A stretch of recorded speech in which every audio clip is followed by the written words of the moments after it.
Trigonometry. Trigonometry जो word है बेटा, ये दो वर्ड से मिलके बना हुआ है, और वो दो वर्ड कौन कौन से थे? ठीक है, ट्रिगोमेट्री। मतलब अब मैं ट्राइंगल का कॉन्सेप्ट यूज करूंगा ज्योमेट्री के साथ, और इस क्लास में जो मुझे एक्सप्लेन करना है वो राइट एंगल ट्राइंगल के बारे में करना है। आज जो मैं आपको कॉन्सेप्ट समझाऊंगा उसमें आएगा ट्राइंगल इन ज्योमेट्री, और उसमें हम यूज करेंगे P B P H H B.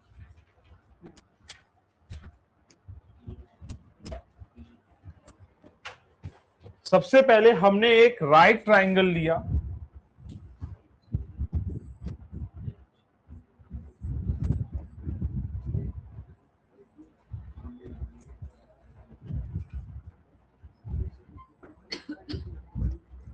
ए बी सी, और ये राइट एंगल एट बी है।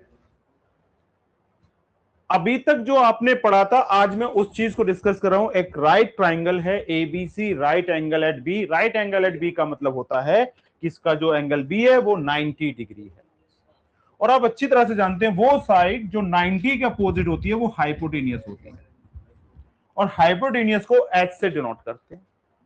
और ये जो जो नीचे जो लेटी हुई लाइन है ये बेस, और बेस के जो परपेंडिकुलर 90 बना रही है, जो साइड बेस के साथ 90 डिग्री का एंगल बना रही है वो परपेंडिकुलर पी।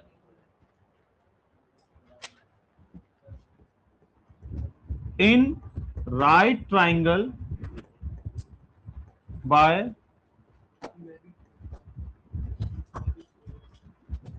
पाइथागोरस, पी का स्क्वायर प्लस बी का square equal to H square होता है। किसी भी राइट ट्राइंगल की तीनों साइड का जो रिलेशन है वो क्या है? बेस का स्क्वायर प्लस परपेंडिकुलर का स्क्वायर इक्वल टू एच का स्क्वायर। और ध्यान रखना, जो हाइपोटेनियस होती है ये लॉन्गेस्ट साइड होती है राइट ट्राइंगल। समझे मेरी बात? तो इसीलिए एच स्क्वायर के साथ कभी भी पी और बी नहीं आएगा। मेरे पास एक राइट ट्राइंगल दे रखा है A B C, right angle at B, B के सामने वाली side hypotenuse, that is the longest side, और नीचे जो हॉरिजॉन्टल साइड है ये बेस, और बेस की जो 90 डिग्री एंगल बनाएगी साइड वो परपेंडिकुलर, और इन तीनों में एक रिलेशन होता है, ये मुझे पता है। अब वो ये कह रहा है कि ट्राइंगल में ज्योमेट्री लगा रहे हैं, और मुझे क्या मेनली यहां पे समझाना है? There is the relationship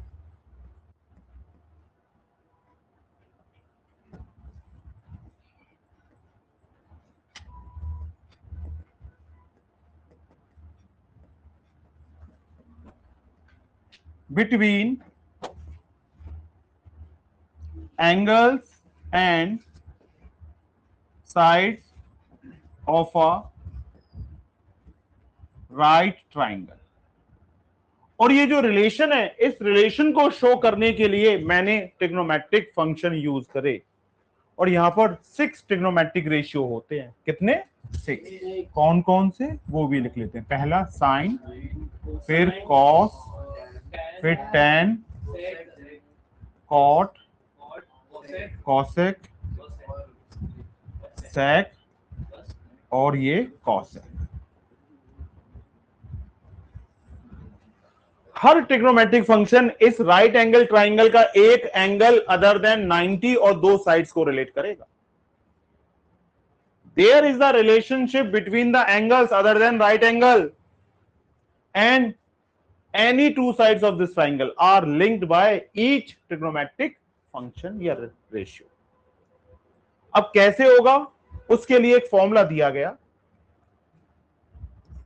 P B P H H B S C T। Pandit Badri Prasad हर हर बोले, सोना चांदी तोले। अगर मैं इसको ऐसे एक्सप्लेन करूं तो some people have curly black hair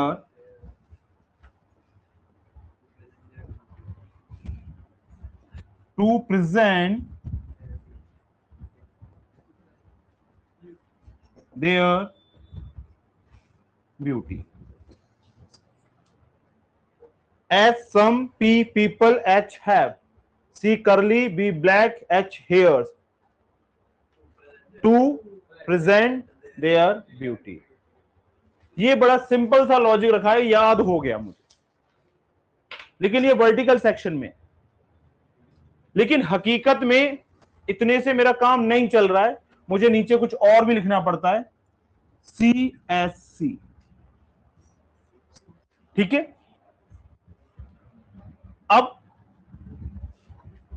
SCT, PBP, HHB, CSC।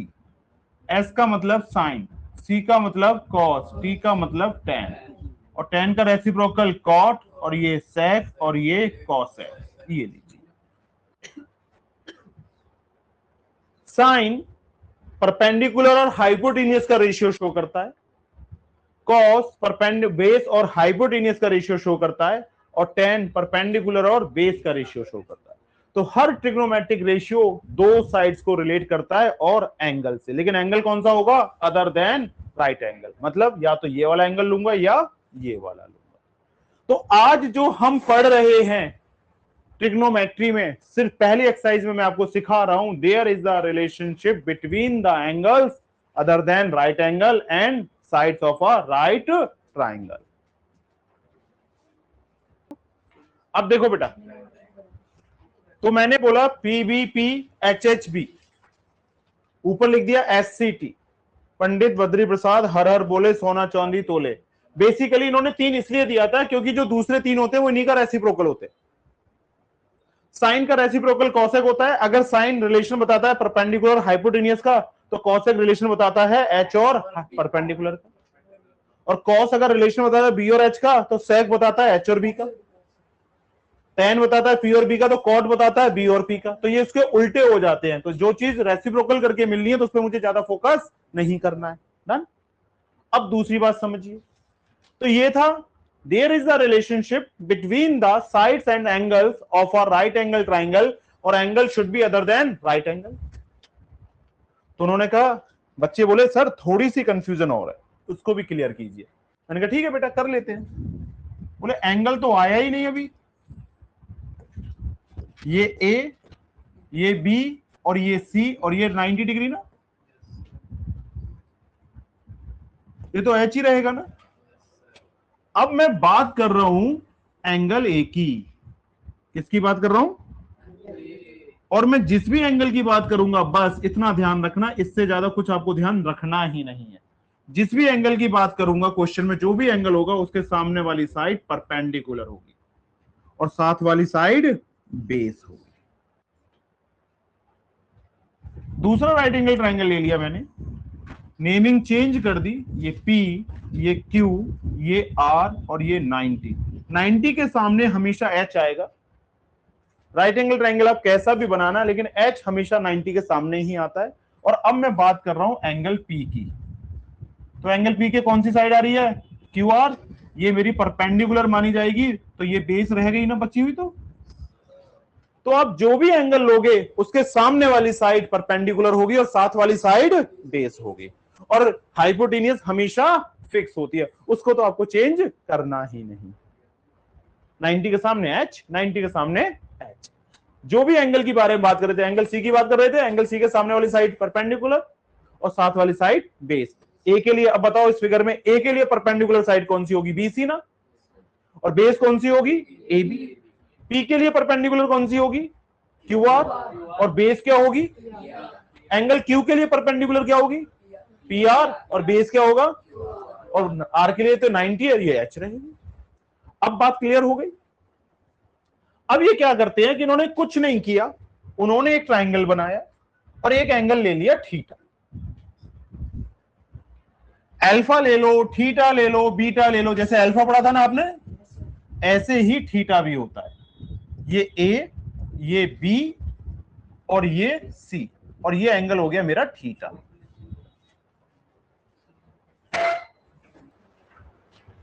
अब बात है एंगल थीटा। देखा जाए तो ये जो सिंबल मैंने थीटा लगाया है, it is use to express angle. Angle A भी बोल सकता हूं, एंगल थीटा भी बोल सकता हूं, बात एक है।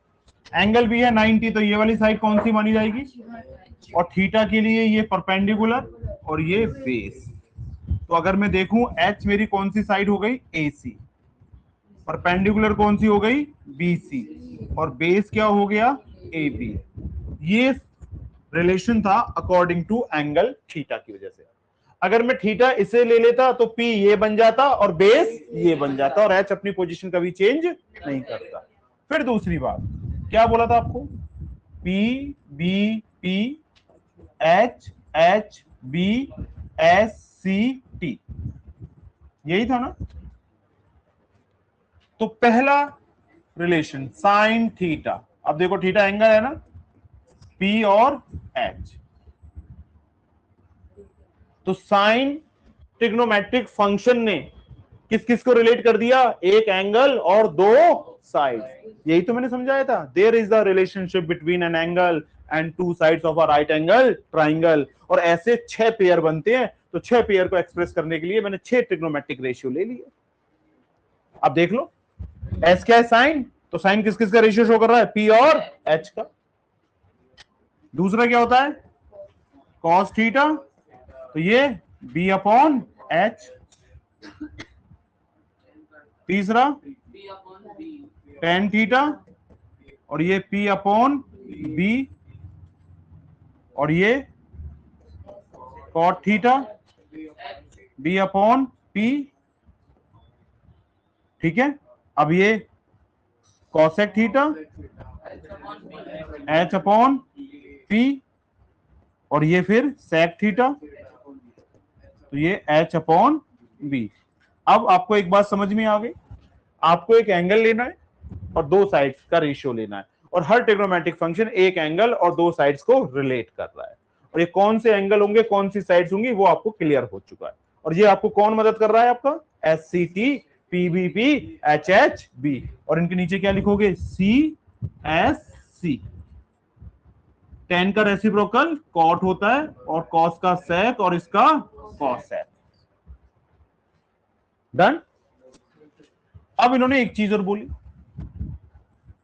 अब देखो खुद देख लो, साइन थीटा का रेशियो P अपॉन H और कॉसेक थीटा का एक दूसरे का उल्टा है। तो यहां से क्या समझ में आया, मैं चाहूं तो sine theta 1 upon cosec theta भी होता है, और कॉस थीटा बेटा 1 अपॉन सेक थीटा, और टेन थीटा बेटा 1 अपॉन कॉट थीटा, और cot theta 1 upon tan theta, और सेक थीटा बेटा कॉस थीटा, और cosec theta 1 upon sine theta.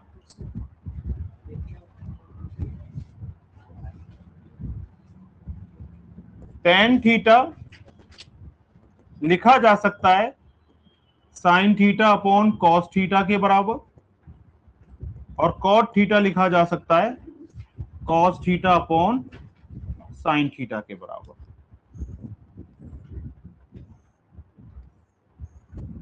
ये लीजिए, ये देख,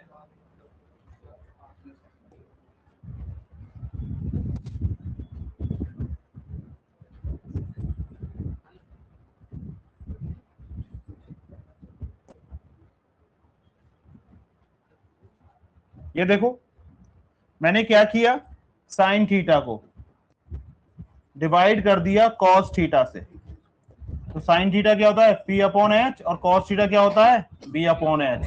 S से H कट गया तो क्या आया P अपॉन B, और P अपॉन B किसको शो करता है, टेन थीटा को। तो जरूरत पड़ने पे मैं क्या भी लिख सकता हूं, टेन थीटा को sign theta upon cos theta.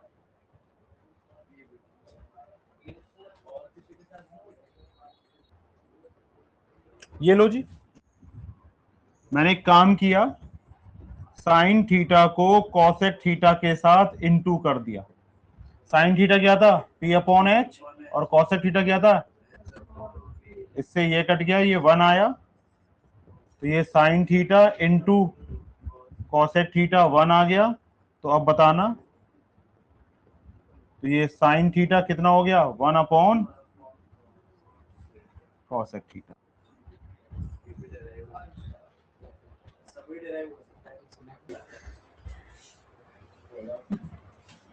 Exercise 8.1, in triangle ABC, right angle at B,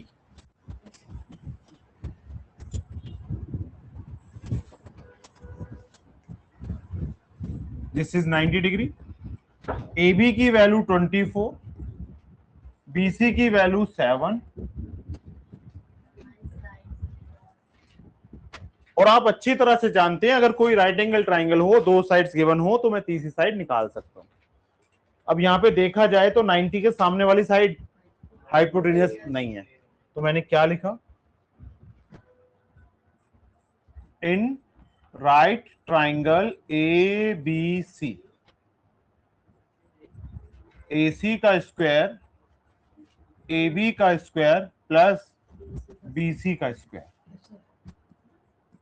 AC का स्क्वायर ये 24 का स्क्वायर और ये 7 का स्क्वायर, AC का स्क्वायर ये 576 प्लस 49, तो ये AC का स्क्वायर इक्वल टू 625, और जब भी स्क्वायर हटाते हैं दूसरी तरफ अंडररूट लेते हैं, तो AC का अंडररूट 25। ये लो डन। अब आप देखो ये 25 आ गया, आपसे पूछा क्या है इसमें, साइन A, तो ये ट्रिग्नोमेट्रिक फंक्शन के आगे जो लिखा जाता है ये एंगल होता है, तो इसका मतलब वो इस वाले एंगल को मेंशन करना चाह रहा है। इसको करते हैं, बी तो आ ही नहीं सकता क्योंकि राइट एंगल, और मैंने कहा था कि trigonometric function right angle triangle में जो ट्रिग्नोमेट्रिक फंक्शन होते हैं वो रिलेशन बताते हैं मुझे एंगल का, और वो भी कौन से angle other than right angle. ठीक है, अब ये बताओ साइन किसका रिलेशन बताता है, P अपॉन H, ये तो H ही रहेगा ना, और एंगल A के लिए H P कौन रहेगा, ये P, तो फिर ये क्या बना B। तो अब बताना मेरी बात, साइन A की वैल्यू कितनी आ गई, 7 अपॉन 25। ठीक है, अब मुझसे पूछ रहा है कॉस A, तो कॉस किसका रिलेशन बताता है, B अपॉन, और जब तक याद ना हो लिखते रहो, P B P H H B और S C T, ये लो। तो कॉस किसका रिलेशन होता है, B और H का, तो एंगल के लिए, एंगल A के लिए B कौन होगा 24 और H 25। अब किसकी बात कर रहा है ये सेकंड पार्ट में, साइन C, एंगल बदल दिया इसने, अब बात कर रहा है C की, तो C के लिए तो ये P होगा ना और ये B होगा ना, जैसे एंगल बदलेगा P और B इंटरचेंज हो जाएंगे। साइन किसका रिलेशन बताता है, P अपॉन H, और बताना साइन एंगल C के लिए परपेंडिकुलर कौन सी साइड होगी, AB, और AB की वैल्यू अपॉन, और cos C B upon H, तो एंगल C के लिए बेस क्या होगा 7 और H 25।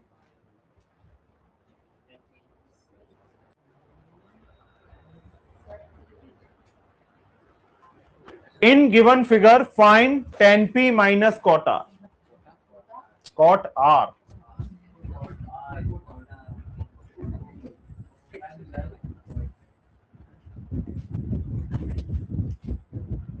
ये P, ये Q और ये R, ये 90।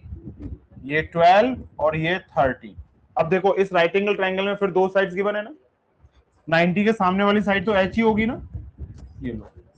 तो वी नो दैट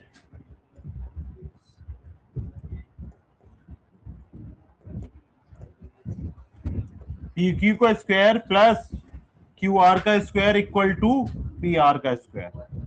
तो ये 12 का स्क्वायर प्लस क्यू आर का स्क्वायर और ये 13 का स्क्वायर। क्यू आर का स्क्वायर इक्वल टू 169 माइनस 144 और क्यू आर का स्क्वायर इक्वल टू 25 और क्यू आर की वैल्यू 5।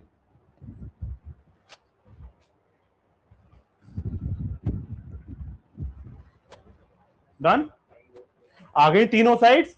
तो पहला मेन काम क्या था इस चैप्टर में, इस क्वेश्चन में, कि तीनों साइड्स निकालनी है। तीनों साइड्स मुझे पता होनी चाहिए। अब मुझसे क्या पूछ रहा है,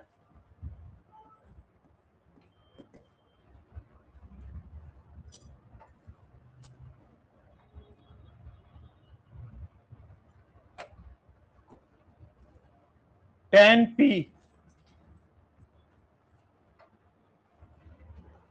बात कर रहा है एंगल P की। अब बताना एंगल P के लिए परपेंडिकुलर कौन सी साइड मानोगे आप, क्यू आर को ना।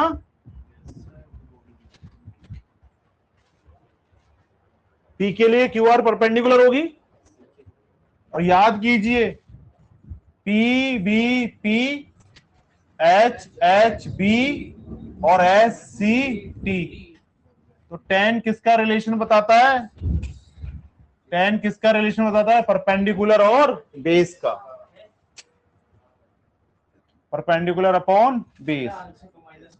अब बताना बेटा एंगल P के लिए परपेंडिकुलर कौन सी साइड होगी,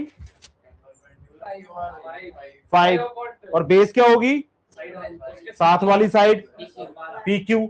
तो कितना हो गया ये 5/12। अब बेटा कॉट आर, अब बात कौन से एंगल की आ गई, आर की। ये लो, तो आर के लिए ये पी होगा और ये बी होगा। और बताना कॉट क्या होता है, कॉट tan का रेसिप्रोकल होता है। देख लो ये कॉसेक, ये सेक और ये कॉट, tan का रेसिप्रोकल कॉट। और कॉट किसका रिलेशन होता है, बी और पी का। तो लो यहां पे लिख दिया मैंने बी अपॉन पी। आर के लिए बेस क्या होगा 5 और परपेंडिकुलर क्या होगा, सामने वाली साइड, जो भी एंगल लेंगे उसके सामने वाली साइड परपेंडिकुलर और साथ वाली साइड बेस, और 90 के सामने वाली साइड एच। तो ये लो जी, कॉट आर कितना आ गया बेटा 5/12। और मुझे निकालना क्या था, tan P minus cot R. तो ये 5/12 माइनस 5/12 इक्वल टू 0। ये तो वैल्यू फाइंड आउट करनी थी।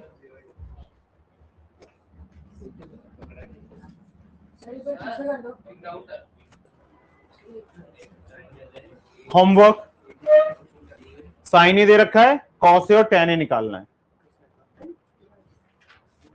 क्वेश्चन नंबर 4,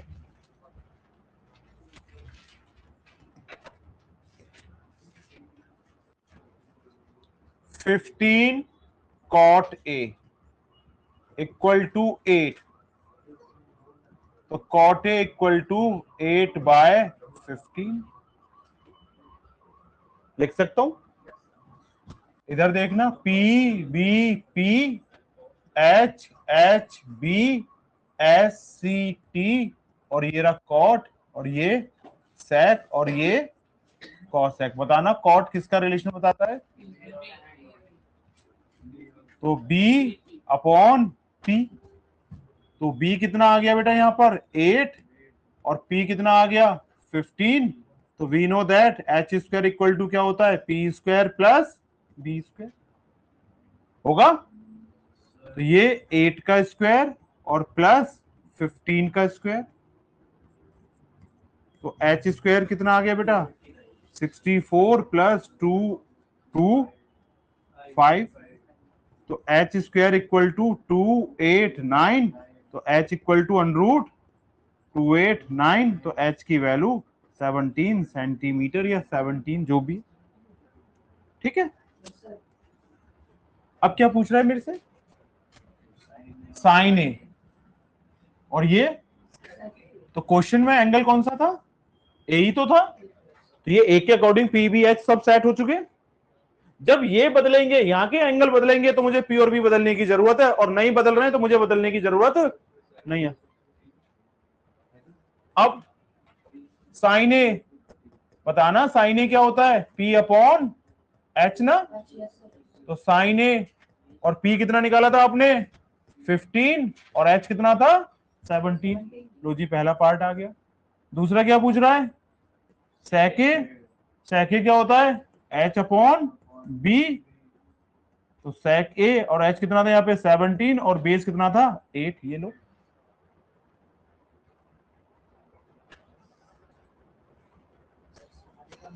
हो जाएगा।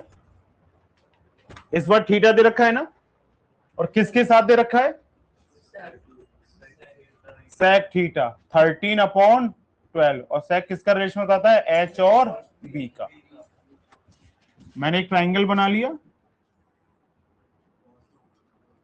कोई भी नेमिंग दे दी इसको, और इसको थीटा मेंशन कर दिया, तो अब ये कहलाएगा P, ये कहलाएगा B, और ये कहलाएगा H। तो मेरा H कितना हो गया 13 और बेस कितना हो गया 12, पाइथागोरस से निकालोगे तो कितना आएगा 5, बाकी सब निकाल लोगे ना। टोटल ट्रिग्नोमेट्रिक रेशियो होते हैं 6, एक चाहिए, बाकी के 5 हम निकाल सकते हैं। हाँ इंपॉर्टेंट क्वेश्चन है, मार्क कर लेना।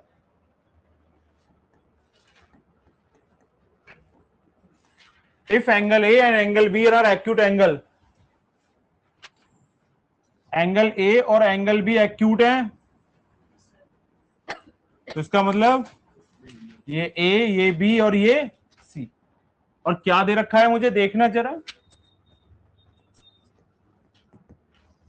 Cos A equal to cos B. Cos किसका रिलेशन बताता है, बी अपॉन एच का, इधर भी बी अपॉन एच। लेकिन एक चीज नोट डाउन करो भाई, यहां पर एंगल ए है और यहां पर एंगल बी है, दोनों एंगल सेम नहीं है ना, तो पी और बी बदलेंगे ना। अब बताना फिगर में देख के, एंगल ए के लिए पी कौन सी साइड होगी, बीसी होगी या नहीं होगी, तो यहां पे मैंने क्या डाल दिया बीसी, और हाइपोटेनियस तो ए बी ही रहेगी ना। और एंगल बी के लिए, एंगल बी के लिए परपेंडिकुलर साइड कौन सी होगी, लेकिन बेस लिखना है मुझे तो। अब देखना एंगल ए के लिए तो पी है ना ये, और ये क्या रहेगी बेस, तो ऊपर क्या आएगा बेस, तो क्या हो गया ये ए सी अपॉन ए बी। अब देखना एंगल बी के लिए बेस कौन सी साइड रहेगी, एसी या बीसी, एंगल बी के लिए ये तो पी बन जाएगी और ये बेस बन जाएगी, तो क्या लिख दूं बीसी अपॉन ए बी ना, एच तो ए बी है, ए बी से ए बी कट गया, तो ए सी इक्वल टू क्या आ गया बीसी। जब दो साइड्स इक्वल हो किसी भी ट्राइंगल में, तो उनके अपोजिट एंगल भी इक्वल होते हैं, और रीजन क्या था, angles opposite to equal sides are equal. अब देखो एसी का अपोजिट एंगल बी है ना, तो angle B equal to angle C या ए, तो क्या लिख दोगे, angles opposite to equal sides are equal. यही प्रूव करना था ना, hence prove.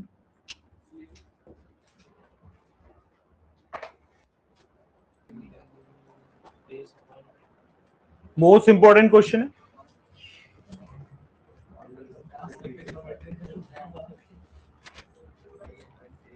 If cot theta equal to 7/8, और कॉट किसका रिलेशन बताता है, बी अपॉन पी का, तो बी कितना हो गया यहां पे 7 और पी हो गया 8, और we know that H square equal to P square plus B square. तो एच स्क्वायर इक्वल टू 8 का स्क्वायर प्लस 7 का स्क्वायर। तो एच स्क्वायर कितना आ गया 64 प्लस 49। तो एच स्क्वायर कितना आ गया, तो एच की वैल्यू √113। अब मुझे क्या निकालना है फर्स्ट पार्ट में,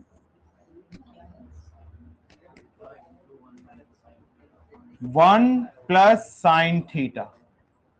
एंगल तो चेंज नहीं हो रहा ना, सेम ही एंगल रहा है ना दोनों में। और जब एंगल सेम नहीं होता है तो मुझे पी और बी की टेंशन नहीं होती है। ये लो, जो एंगल गिवन ट्रिग्नोमेट्रिक फंक्शन में है वही अगर क्वेश्चन में भी हो तो मुझे फिर पी और बी चेंज करने की जरूरत नहीं होती है। अब ध्यान दीजिए, साइन किसका रिलेशन बताता है बेटा, 1 प्लस पी अपॉन एच ना, और 1 minus P upon H. 1 plus cos किसका रिलेशन होता है, बी अपॉन एच का ना, और 1 माइनस बी अपॉन एच। ये लो भाई, 1 प्लस पी की वैल्यू कितनी थी, देख लो, पी की वैल्यू है 8 और अपॉन में √113, और 1 माइनस 8 अपॉन में √113, और 1 प्लस 7 अपॉन √113, और ये 1 माइनस 7 अपॉन में 113। ऊपर कोई फॉर्मूला लग रहा है,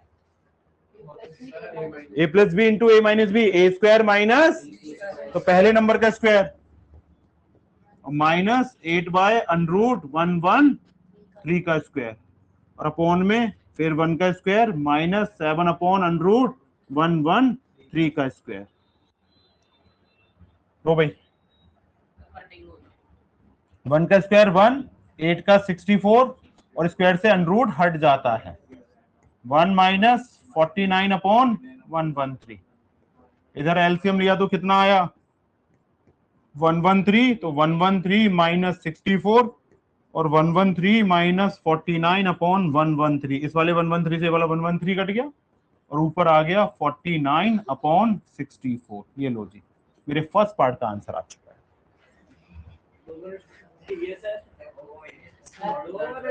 जैसे वैल्यूज डाल दिया आपने तो उससे पहले वहां पे वो स्क्वायर कर देता हूं। Second part, cot square theta. Trigonometric function में पावर कैजुअल वे में नहीं लगाई जाती है। जैसे वहां पे कर रहे होते आप एक्स स्क्वायर, तो ऐसे लिख देते हैं ना 2 का स्क्वायर। तो ये ऐसे नहीं होता कि कॉट थीटा का होल स्क्वायर। हमेशा जितनी भी पावर होगी पहले ट्रिग्नोमेट्रिक फंक्शन लिखेगा, फिर पावर लिखेंगे, फिर एंगल लिखेंगे।